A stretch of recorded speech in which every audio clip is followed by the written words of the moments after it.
Hello everyone, welcome back to our YouTube channel CAD NEST. Myself Allauddin and I'm a CAD engineer in a CAD NEST. Today I'm going to tell you about one Revit topic, another topic in Revit here.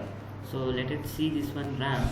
So here we are going to use some other types of ramp also.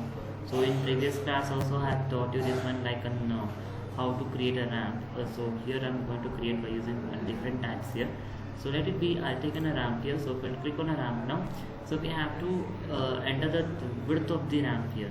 So now if you've taken the ramp, now the in width dimension, I'll take the width of 4500 equal to one road level.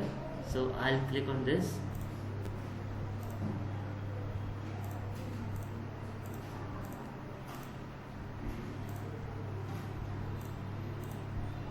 So after that I'll finish. Once if I'll finish here, now see this ramp I'm going to convert into a solid form.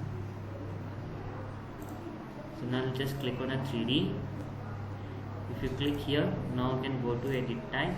Edit type I'll make duplicate. Now from thickness to I'll give convert into solid. Now if I'll click on solid, now it's just taken a solid form. Now this same ramp I'm just going to make a mirror by using this draw axis mirror and mirror here. After that, now see this both the ramps if you want to join with the flooring. Now I'll take this one and a flooring in a second level. So take a flooring here. Now I'll create a flooring and just I'll connect by using this tool.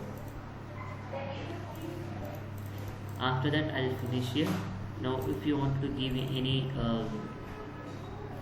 column also, you can, if you want, you can use this column also. So like that we are going to use. And if you click on a realistic form, now you can see here. So like this we are going to create by using a ramp. Okay, hope you understood. Like our video, subscribe our channel. Thank you so much.